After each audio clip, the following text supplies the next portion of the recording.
여러분 안녕하십니까. 33년 만에 삭감된 국가 R&D 예산안의 충격이 연구 현장으로 빠르게 확산되고 있습니다.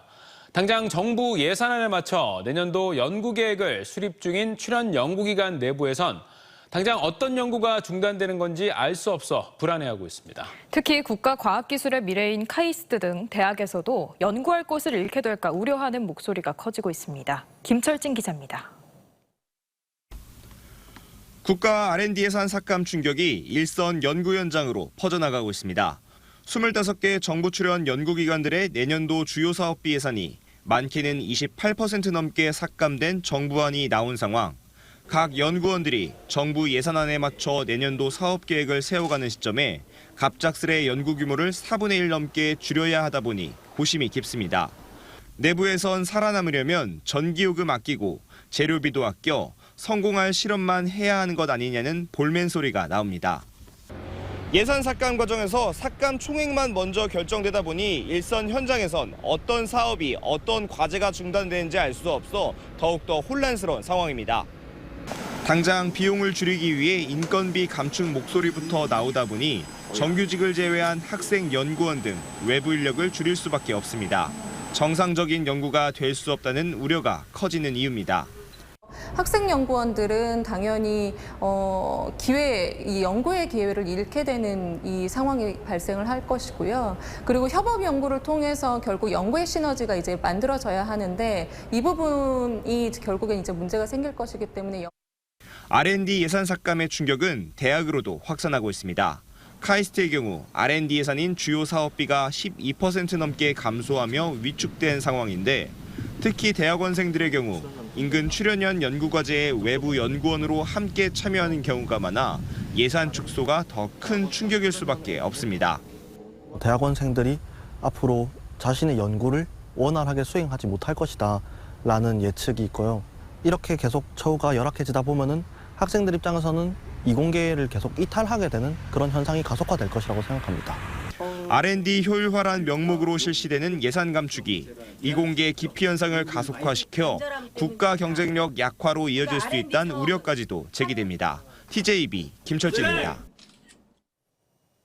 보령에서 주꾸미 선상낚시를 중개하다 예약금 수십억 원을 챙겨 잠적한 업체 대표 A씨에 대해 경찰이 출국 금지 조치를 내렸습니다. 보령경찰서는 A씨가 해외로 도피한 건 아니며 접수된 고소장 등을 바탕으로 정확한 사건 경위와 피해 규모를 조사하고 있다고 밝혔습니다. 한편 A씨는 오늘 오전 SNS에 자신이 예약금을 가져가지 않았으며 직원들의 급여도 밀린 적이 없다는 해명문을 올렸다가 오후 중 삭제했습니다. 지난달 시설과 날씨 등을 이유로 인한 새만금, 잼버리 대원들의 조기 철수 과정에서 충남과 대전 등 전국 각 지자체에서 모두 150억 원의 예산이 집행된 것으로 나타났습니다. 더불어민주당 이모선 의원에 따르면 충남에선 대원들의 숙박비와 식비 등으로 전국에서 세 번째로 많은 18억 원이, 대전과 세종은 각각 5억 원과 6천만 원의 예산이 사용됐습니다. 행정안전부는 각 지자체가 지출한 예산은 국가에서 보전할 예정이라고 밝힌 가운데 아직 구체적인 일정은 마련되지 않고 있습니다.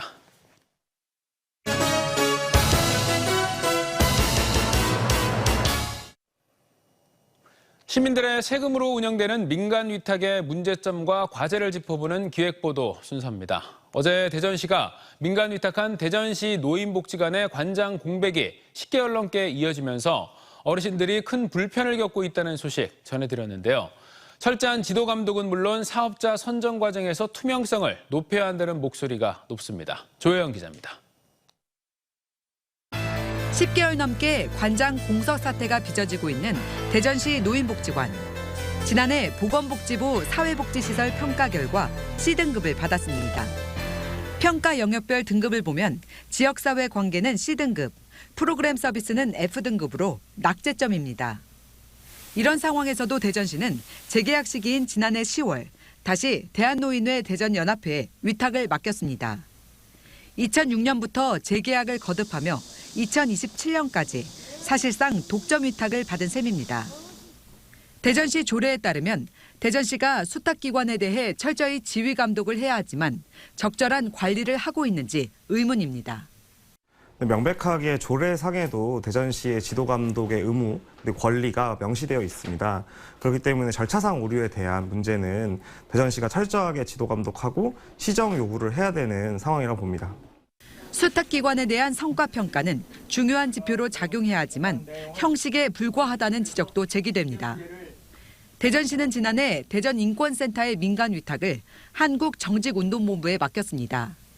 개소 때부터 운영을 맡아온 대전 YMCA 유지재단이 성과평가에서 우수 등급을 받았음에도 대전시는 새 수탁기관을 선정했습니다.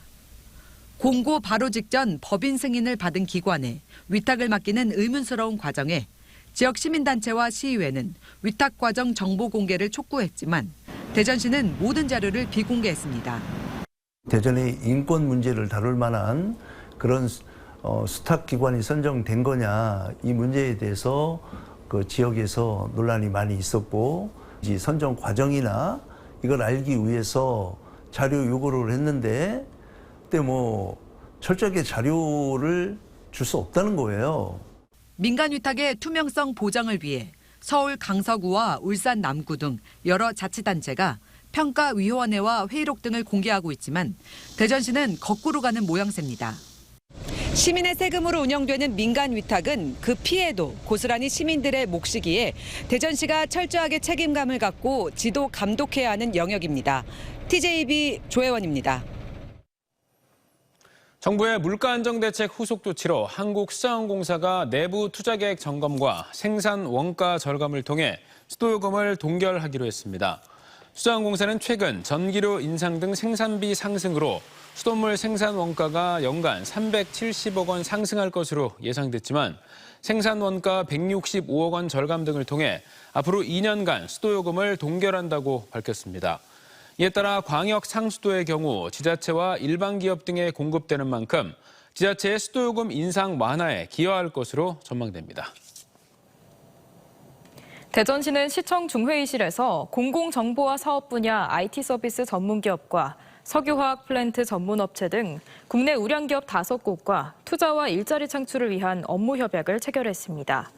이들 업체가 대전에 투자하는 규모는 1,112억 원, 일자리 373개로 대전시는 기업 이전과 신증설 투자에 대해 행정재정적 지원을 약속하고 기업들은 신규 고용 창출과 지역경제 발전에 이바지하기로 했습니다. 오는 11월 대입 수능 시험을 앞두고 마지막 모의평가가 우리 지역 고등학교와 학원에서 일제히 실시됐습니다. 정부가 킬러 문항 배제 방침을 밝힌 이후 처음으로 치러진 시험이어서 수능 못지않은 관심이 모아졌는데요. 킬러 문항을 배제하면서도 공교육 교육과정 내에서 변별력을 확보했다는 평가가 나옵니다. 보도에 김진석 기자입니다. 수능 전 마지막 리허설인 9월 모의평가가 대전과 세종, 충남 지역 수험생 34,500여 명이 응시한 가운데 일제히 실시됐습니다. 올해는 정부가 6월 모의평가 이후 사교육 경감 대책의 하나로 킬러 문항 배제 방침을 밝히면서 고3 교실과 입시 학원가에선 큰 혼란이 빚어졌습니다. 하지만 현재는 킬러 문항 관련 논란이 잦아든 가운데 이번 평가만이 향후 수능 출제 방향을 가늠할 사실상 유일한 수단이 되면서 수험생들도 어느 해보다 9월 모의평가를 예의주시하고 대비해 왔습니다. 수능 킬러 문항 관련해서 실제 현장에서 학생들은 크게 혼란스러워하지 않고 EBS 연계 교재 위주로 차분하게 잘 공부를 하고 있습니다. 교육부는 브리핑을 통해 이번 평가에서 국어 영역은 지난 6월 평가보다 다소 어렵게 출제된 것으로 분석했습니다. 다양한 난이도 문항들이 출제돼 적정 난이도를 유지해 변별력을 확보했으며 킬러 문항 배제 방침에 따라 공교육 내에서 출제됐다고 밝혔습니다. 관심을 모은 EBS 연계율은 영역과 과목별 문항수를 기준으로 50% 수준으로 나타났습니다. EBS에 나와 있는 그런 핵심 개념들, 그 중에서도 어렵지 않은 개념들을 뽑아서 충분한 사례와 함께 지문에 설명을 하고 있습니다. 시도교육청 수능지도 전문가들은 이번 평가를 수능까지 학습계획과 수시와 정시 지원 전략 수립의 길잡이로 활용할 것을 당부했습니다. 수시 모집이나 정시 모집에 자신의 지원 전략을 세우는 중요한 기준으로 삼아야 될 거라고 생각합니다. 시간 분량이라든가 아니면 문제 유형이라든가 이거에 맞춰서 남은 기간 동안 최선을 다한다면 아마 우리 학생들 좋은 성적이 있을 거라고 생각이 듭니다. 정답 확정 발표는 오는 19일이며 개인별 성적은 다음 달 5일 수험생들에게 통보됩니다. TJB 김진석입니다. 한때 가을 야구까지 꿈꿨던 한화이글스가 최근 8연패를 당하는 등 부진 속에 73일 만에 다시 최하위로 내려앉았습니다. 지난 2019년 9위에 이어 2020년부터 3년 연속 꼴찌로 시즌을 마친 한화는 올해까지 최하위를 하게 되면 롯데에 이어 역대 두 번째 4년 연속 꼴찌팀이라는 오명을 쓰게 되는데요. 올해 1부 리그로 승격해 시즌 초반 강팀들을 잇따라 꺾으며 돌풍을 일으킨 프로축구 대전 하나시티즌도 8위까지 내려앉았습니다. 남은 기간 부진을 털고 반등할 수 있을까요? 조형준 기자입니다. 최근 10경기 2승 8패, 18년 만에 8연승을 달리던 상승세는 꺾인 지 오래입니다. 어느새 가을 야구 마지노선은 리그 5위와는 10게임 차 넘게 벌어졌습니다. 5년 만에 가을 야구를 노리던 한화이글스가 리그 10위, 최하위로 추락했습니다. 팀 평균 자책점은 리그 6위로 준수하지만 문제는 리그 꼴찌인 팀 타율입니다. 투타의 조화가 그렇게 맞아떨어지질 않았어요. 투수가 잘 던져주다 보면은 이 타자들도 좀 잘 쳐줘야 되는데 터져주지 못하고 엇박자가 좀 일어나지 않았습니까? 그래도 올 시즌 데뷔 이후 처음으로 30홈런 고지에 오른 노시환의 활약 등으로 지난 주말 2연승을 거두며 반등한 건 고무적입니다. 한때 리그 최상위권에 오를 만큼 돌풍을 일으켰던 대전 하나시티즌도 일부 리그에서 연일 힘겨운 경기를 이어가고 있습니다. 최근 12경기에서 승리는 고작 2차례에 불과했고 리그 순위도 어느덧 12개 팀 가운데 8위로 쳐졌습니다. 문제는 역시 공격과 수비의 부조화. 리그에서 4번째로 많은 43골을 넣었지만 리그에서 2번째로 많은 49골을 실점하는 등 수비에서 허점을 보이며 좀처럼 승점을 쌓지 못하고 있습니다. 저희는 꼭 승리하기 위해서 경기를 할 거고 그러기 위해서는 실점을 줄이는 방법을 써야 될 것 같고 좋은 경기를 선사해드리고 싶습니다.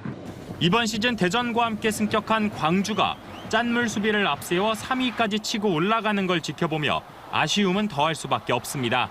앞으로 한화는 리그 3위 SSG와 하나시티즌은 리그 1위 울산과 만나며 남은 일정도 녹록치 않은 상황입니다.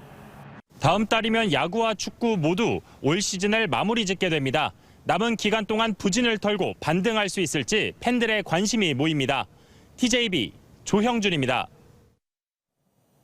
대덕특구내 정부 출연 연구기관과 경제계 지역 언론사들이 참여하는 대덕연구개발특구 기관장협의회와 대전시는 3분기 간담회를 옛 충남도청에서 갖고 대덕특구 발전 협력을 논의했습니다.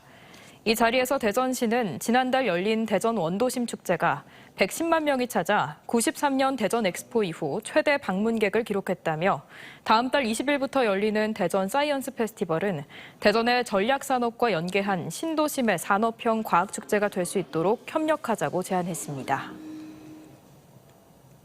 대전시립박물관은 올해로 개최 30주년을 맞는 대전 엑스포를 기념하기 위해 내일부터 특별 전시 30년의 기억 대전 엑스포 93을 개최합니다. 내년 2월 18일까지 이어지는 이번 전시는 시민들로부터 수집한 전시 자료와 다양한 영상, 사진 자료를 통해 세계 엑스포의 역사 속에서 우리나라가 어떤 역할을 했는지 되돌아보고 90년대 한국인들이 엑스포를 어떻게 바라보았는지도 확인할 수 있습니다. 제29회 충청남도 장애인체육대회가 내일 보령에서 개막해 사흘간 이어집니다. 이번 대회는 보령 종합경기장 등 17개 종목별 경기장에서 펼쳐질 예정으로 역대 최대 규모인 선수단 5,400여 명을 비롯해 모두 13,000여 명이 참여할 예정인 가운데 보령시는 시군 장애인 선수단과 관람객들을 위해 다양한 푸드트럭과 체험 부스를 운영할 계획입니다. 방위산업과 안보교육, 방산연구 교류에 장의될 2023년 세계안보학대회가 대전 ICC 호텔에서 개막해 내일까지 이어집니다. 지난 2017년 논산으로 이전한 국방대학교가 경연으로 개최하는 이번 행사는 처음으로 대전시와 공동 개최했으며 국제안보 질서의 도전과 글로벌 중추국가 한국의 안보 전략을 주제로 국내외 저명한 전문가들이 국제안보 정세 발표와 토론을 펼칩니다. 어젯밤 8시 35분쯤 천안시 동남구 원성동의 한 빌라 옥상에서 흉기를 든 30대 남성이 투신하겠다며 소동을 벌이다 1시간 만에 구조됐습니다. 이 남성은 기분이 좋지 않다며 경찰에 스스로 신고한 뒤 흉기를 들고 인근 골목을 배회하다 건물 옥상으로 올라간 것으로 파악됐습니다. 경찰은 구조된 A씨를 상대로 정확한 사건 경위를 조사하고 있습니다.